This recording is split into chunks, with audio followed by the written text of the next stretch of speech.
Hey everybody, this is Russ from Metro Game Core. So I've had the ROG Ally X for about 2 days at this point. Been messing around with it, just installing, software and whatnot. Now I'm ready to make a new video about it. I'm going to do some observations over the past couple days of messing around with it, mostly focused on the controls and just some aspects with that. Now I already did a first impressions video of this device about a month ago when I got my hands on it in New York. And so I will leave that video linked down below, and that's just kind of my first snap judgments of testing out the device. This is going to be more along the lines of like second impressions. Now that I've had time to think about it and then also test it in a home environment, I have a little bit more mature thoughts when it comes to this handheld. Now, in full disclosure, this is a preview sample unit, as you can see with the sticker here on the back. And so this is not going to be like a full-on review. There are a few things we're not allowed to talk about just yet until it's like ready for final review.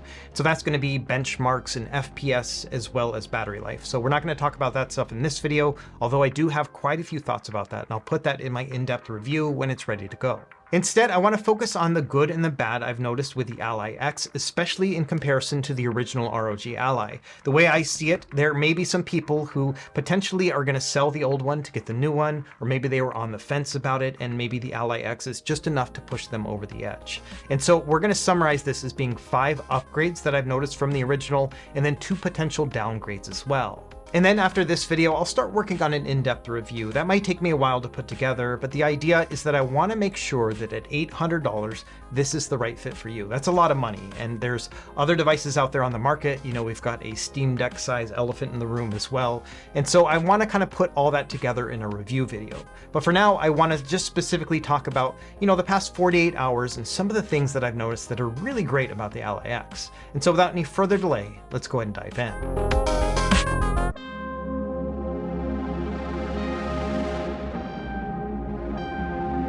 Now, the first major upgrade that you can see just when comparing them side by side is that the ROG Ally X is a lot more rounded and ergonomic than its predecessor. The first ROG Ally had a little bit more of an angular bottom right here at these corners, as opposed to the edges, which are now a lot more rounded on the Ally X. Now, some of the other differences are a little bit more subtle. For example, with the ROG Ally X, there's just a slight drop off here between the front panel and then the side. So it just kind of goes off just a little bit right here, as opposed to the original ROG Ally. This one had a little bit more of a steep cliff. It's not a big deal, but it is definitely something that I noticed. And it does change the ergonomics just slightly. With the original ROG Ally, you had to rotate your wrist to make sure that your palms were centered right on it just so. And the overall feeling was a little bit flat and kind of unintuitive. It takes a little bit of time to get used to this idea that you have to rotate your hand just so that everything fits nicely. And so I can understand why people would pick up this device and be like, it's not that comfortable. It's kind of weird feeling. Now with the ROG Ally X, I would say it's a lot more natural and rounded. As soon as you pick this up, you're like, oh yeah, this fits really well. Now, one very subtle change that I've seen with the back grips is that the pattern is different. You can see this is basically a diamond pattern on the original ROG Ally, but on the ROG Ally X, it's actually like a little ROG symbol. And so I thought this was kind of neat that they had just a little bit of like pizzazz to everything. And so I think we've seen similar things on like a PlayStation 5 controller. So I thought that was kind of cool. Now, another major difference between the two in terms of ergonomics has to do with the back for a couple of reasons. The first is that the ROG Ally X is a lot more rounded, like with on the front. And so you can see there's a little bit more natural contours to the overall shape of the grip. The ROG Ally was not like that. It had these kind of angular points to it. So there's 2 little lines on each side that you can see. And this is kind of where you're supposed to rest your fingers. We'll test that here in a moment. But yeah, they're definitely more rounded on the Ally X compared to the Ally. Again, it's a more natural kind of feel to it. The other big thing about the back is that the back buttons are different. So the old one had these big old back buttons that I would accidentally press all the time, to the point where I mostly would just turn off any sort of hotkeys because it was more distracting than anything when I would accidentally press down on them. I found that with the ROG Ally X, I just haven't pressed down on them at all. They're very easy to ignore, and I think that's great. If you want to actually access them and press them, they are very easy to do that. In fact, you can kind of press them from any angle and it'll work. But if you want to ignore them, you can, and I think that's actually a little bit better. And so yeah, that's definitely one of the big advantages of the ROG Ally X is just how rounded everything is here. It is almost Steam Deck-esque in terms of just the contours here. It feels a little bit more natural and made for human hands as opposed to the other one, which was a little bit more gamery and angular. And so I do like just the overall look and feel of these grips right now. And so the first major advantage of the ROG Ally X has to do with just the natural roundedness and ergonomics of this device. I think it is a pretty big upgrade. However, it also flows into one of the downgrade categories that I have, because this is something that also causes a little bit of issue with me now that I've been testing it for the past couple days. And it has to do with the correlation between the weight and the ergonomics, because I don't think they are a perfect match. Now, when I first held the device in New York, I found that the Ally X was, a little bit heavy compared to the original one, but not too bad. However, now that I've been playing it for a couple days, I've definitely noticed that heft more than I thought I would. Now, I think one of the reasons why I can definitely notice the heft with the ROG Ally X over time has to do with the size of it. If you look at it compared to the Steam Deck OLED, you can see that it's quite a bit smaller. And so the weight seems to be less distributed across like a larger device. It's more concentrated in something that's a little bit smaller. And so I think that's one of the reasons why it feels a little bit heftier. It's not to the point of being uncomfortable and heavy, but it's definitely something I've noticed over time. And the reason why I've noticed it more has to go back to those rounded ergonomics. So let's go back to that. Okay, if we look at the back, you can see that it's basically a straight line. Even when it gets down here to the bottom, it's still just kind of flowing in one angle. It's just all kind of going down in a row. Now, the Steam Deck is very similar in that regard too. It has the same kind of setup, just kind of flows all the way down. But this one's a little bit taller and it's more prominent right here on the bottom. Now, when you're holding a Steam Deck, it gives you a lot of room to put your entire hand. Even those pinkies have a place to go. And so as a result, you basically balance things perfectly where you're pushing the palm against this palm rest, and then you're using your hands to just kind of balance everything together. And nothing feels out of place. Nothing's going to shift as you're playing it. And I found that with the ROG Ally X, it's just a little bit less comfortable in that regard because of those pinkies. So essentially what happens as I'm holding it is that my pinkies have just a little bit of space to go down. And this is actually angled at like a kind of drop off. It's a 45-degree angle right here. And so this little drop off gives you a space to kind of push your pinky underneath. And so instead of just kind of gripping it all in one piece, instead I found that my pinky will slip down below, especially because this device is kind of heavy. And so as a result, I'll be playing it like this, and then 10 minutes later, I'll notice that my pinkies are down below, kind of propping everything up because this thing is heavy. And so as a result, I end up getting a little bit of pain in my pinkies as I'm holding it. And I think some of this just has to do with that angle here at the bottom, and then also just kind of the way that you hold it. There's not enough space to really grip it and hold it in one place. Now, I think if we get like some sort of grip that we can attach to it, like a kill switch kind of thing for the Ally X, then that might solve it because it'll have like chunkier grips to it and you can kind of hold it perfectly. But I found that's one of my big disadvantages is that as I'm holding it, my pinky will slip down and then they'll start to ache over time. And this is not something that happened with the original ROG Ally. And that's where this little line comes into play with the original ROG Ally, which I actually prefer over the Ally X because it all comes together at a head right here. And that's a perfect place for me to put my pinky. So as I'm holding the device, I kind of hold it with the pinky right there. It kind of locks it into place and then helps me to balance everything. And that's a lot more comfortable than trying to hold the pinkies underneath to be able to balance everything. This will make my pinkies hurt, whereas this does not. And it's a little subtle thing, but I kind of wish that with the ROG Ally X, they didn't have this angled drop off right here because it just gives my pinkies an excuse to basically push below that point. I think if it was just a cutoff, like everything just went down a little bit more and it was more of a 90-degree angle here at the bottom, I think that would just be a better fit. It probably would give a little bit more bulk to the device, but I think just overall it would have been more comfortable. Now with the Steam Deck, they do have that kind of 90-degree angle drop off, and so that's why your pinkies just kind of rest here comfortably. And so that's one of the major things that I've noticed here is that the Steam Deck is very comfortable when it comes to my bottom fingers. Same thing with the original ROG Ally. I had these little pressure points that I could kind of hold everything in place. But with the Ally X, I find that my bottom fingers will slip down below, and that gets really uncomfortable after a few minutes. And so that's my first big downgrade, is that I found that the ergonomics are not as comfortable as I thought. When you first hold it, you're like, oh yeah, rounded, it feels good, like they definitely spent their time making sure that human hands have touched it. But when I get down to that bottom part, after like 10 minutes of gameplay, I'm like, actually, this is not that huge of an upgrade. Now, I fully recognize that there are many different types of hands out there in the world, and my hands are just, like medium-sized hands. And so this may not be a problem for a lot of people, but it is definitely something that I've noticed is that this is a little bit less comfortable to hold than I was expecting. And so that's why it's kind of in the upgrade and downgrade category. When you first pick it up, Yeah, super comfortable. I think a lot of people are really going to be excited about how comfortable this feels. But I found that, at least for my own use case, when it comes to making sure everything's nice and balanced, I found that for my hand type and the way that I play, it's not as comfortable over a long period of time as I was initially expecting. Okay, the next big upgrade that I've noticed has to do with these face buttons. These are now thicker than they were before, so they go further down into the shell. As a result, they're just a lot more solid. When I try to move my fingers across, as you can see, they just don't really wobble at all, and that's a really good thing. The original ROG Ally had these really shallow buttons, and so these would wobble back and forth as you use them, and so it just has what I call a clacky kind of feeling to it. And so I never really liked the feeling of these face buttons. They worked fine, but altogether, I would rather use something that's a little bit more solid, and the ROG Ally X is definitely more solid in that regard. However, there is a trade-off by having bigger and thicker buttons, and that is that they're a little bit louder. So let me show you a sound test between these two, because the ROG Ally is actually a lot quieter than the Ally X.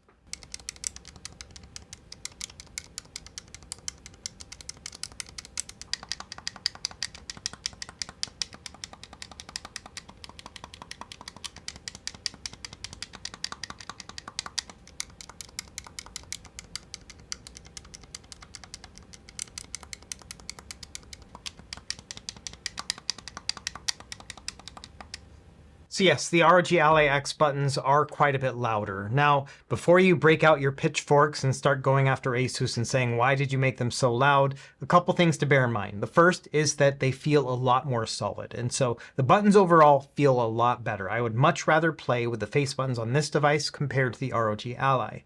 And the other thing to bear in mind too is that rubber membrane buttons like this on bigger consoles always usually sound like this, like they're usually pretty loud. Let me give you an example with an Xbox controller. So this is my Starfield Series X controller, and I love this controller, but it is also still pretty loud.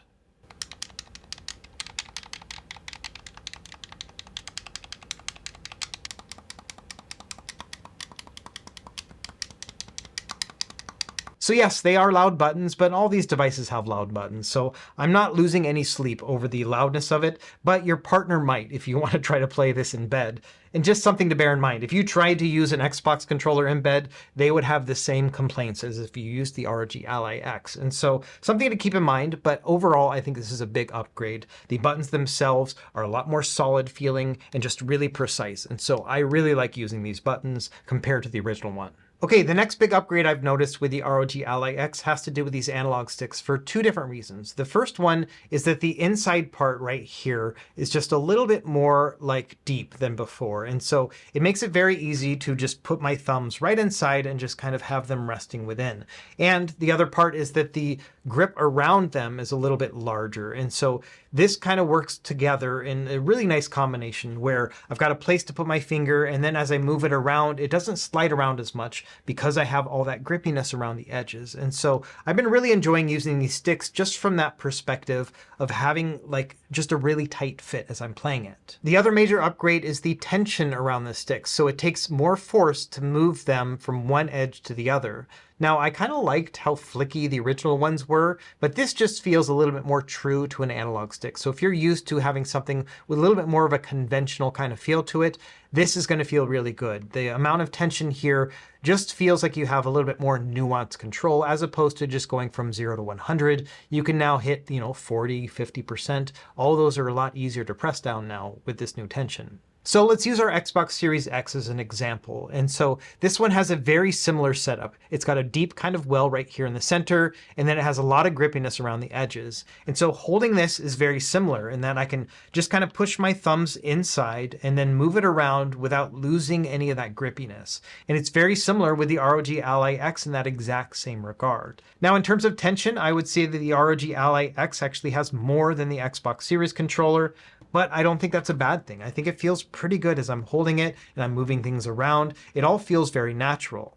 And probably the best way to test, something like this will be with a first-person shooter game like here with Destiny 2. I'm going to try not to die too many times because I'm trying to talk and play at the same time. I'm able to move around with a little bit more nuance, like in my aiming and everything else. So there is some tension. It takes a little bit of time to get used to it, but once you get acclimated to that, yeah, it feels like I'm like just really in control. It feels nice. And I've been playing the Destiny games forever. It's been about 10 years at this point. And I really enjoyed playing them on the original ROG Ally, but I think I enjoy it a little bit more on this one. Now the next big difference is going to be the D-pad. It's actually a completely different design than the original one. The original one had a bit of a bowl shape to it, with these flanges that were there at the north, south, west, and east. Meanwhile, the new one is also still rounded, but it has a matte crossbar to it. You can see it's a little bit of a different color compared to the corners. In addition, you can see there are these little lines at the diagonal points that allow your thumb to find them if you need to. And even though I liked the original D-pad, I do like this one a lot more, just in terms of overall feel. It feels like I'm in a lot more control. It's got a bit of a mushy feel to it, but I don't think that's a bad thing. It actually gives me all the points I need to, both from like a design standpoint and that I can feel all the different directions as I move my thumb around, but then also I've got a little bit of tactile feedback at each corner as well. Now, if I had to pick a controller that had a similar D-pad, I'd actually go with the SEGA Saturn one. This one is also rounded. It has the same design with a crossbar and then these kind of diagonal points to it. And it also has that same sort of mushy, rounded like feel to it. So this is something that you would kind of roll. And so I know a lot of people like to play fighting games with this controller because it kind of rolls into place, you know, if you're going to be playing like a Street Fighter game, things like that.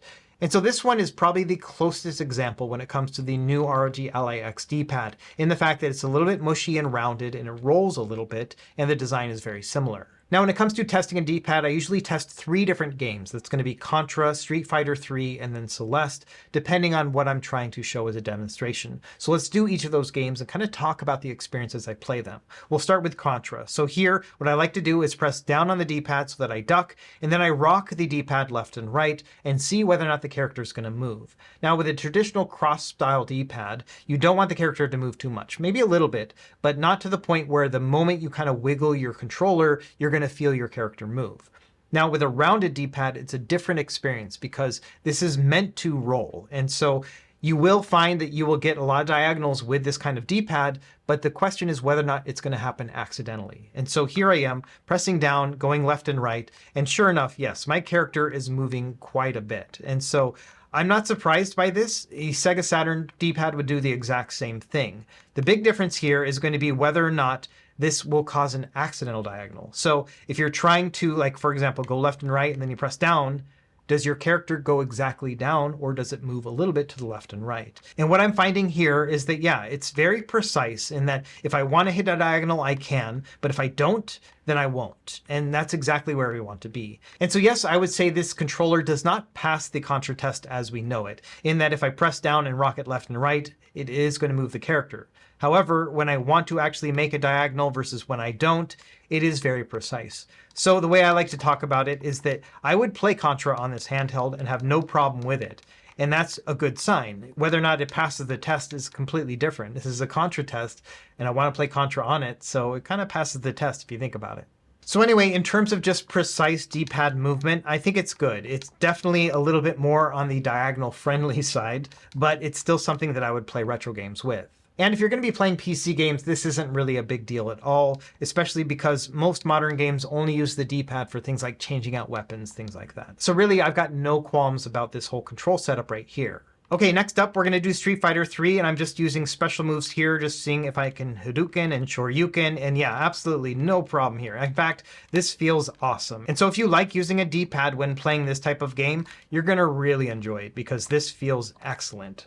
In fact, this is probably one of the best D-pads for this type of game that I've tested with a handheld PC. It rolls really well, and so even though it doesn't have a lot of pivot to it, it's just enough. In fact, this is really, really excellent. And so when it comes to Street Fighter and rolling like this, again, it's designed to do it, but I'm very surprised at how well it actually does it. Okay, so next up we have Celeste. So this is what I consider a precision platformer. So again, this is similar to Contra, but the idea here is that I want to make sure that if I'm going to be hitting a diagonal, it's going to go in the direction I want to, and when I don't want to, it's not going to do it either.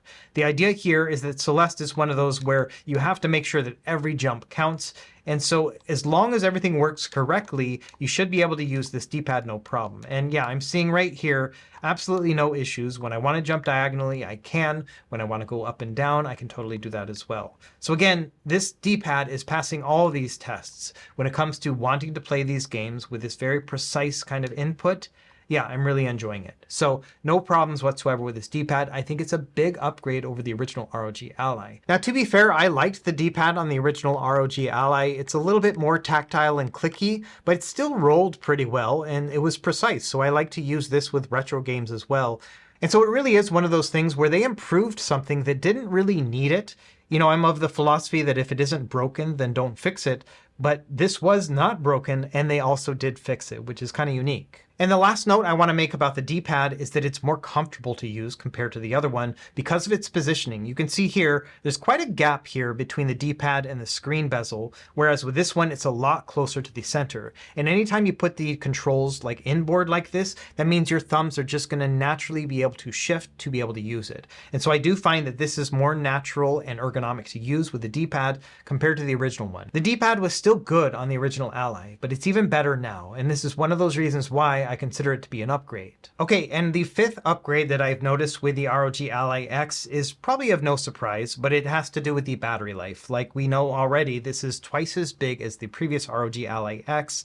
And even though I'm not allowed to talk about battery life and show any sort of statistics or make any sort of predictions like Linus, I can say that this is getting me to a point where I'm not worrying about the battery. One of the things about the original ROG Ally is that anytime I played it, I always felt like I had a limited time to actually play it. As soon as I turned it on, I could watch that battery drain.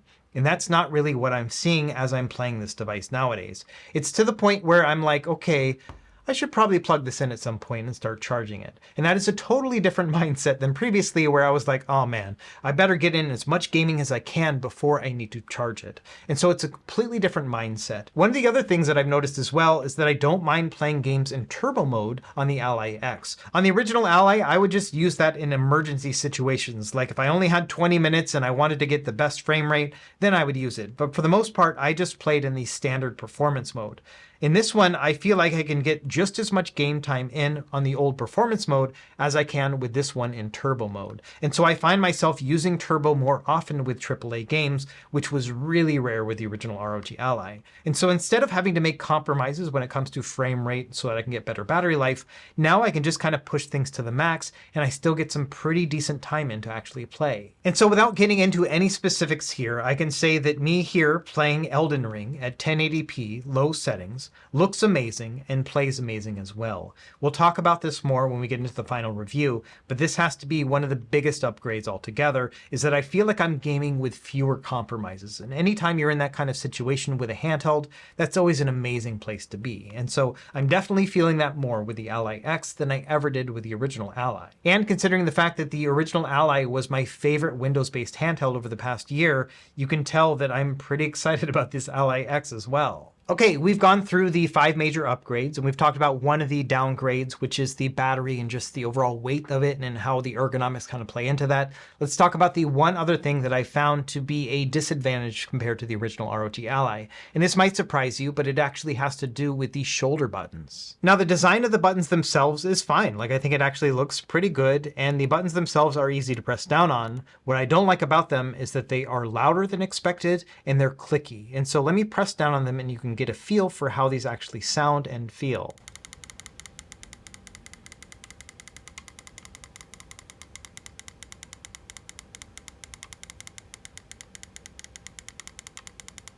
Now, if we try the original ROG Ally, it's a completely different experience. It's a lot softer to the touch.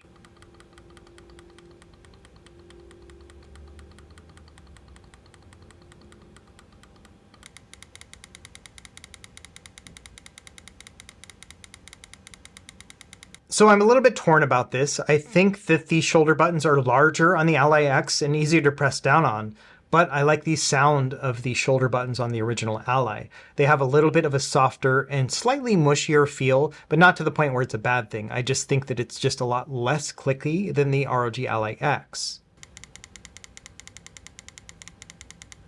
So yeah, I'm not really sure why they went with something that's so loud and clicky like this. It's still nice and easy to press down on, but I just wish it wasn't so tactile. I'm not sure why they went that way. Again, it feels like a mouse click.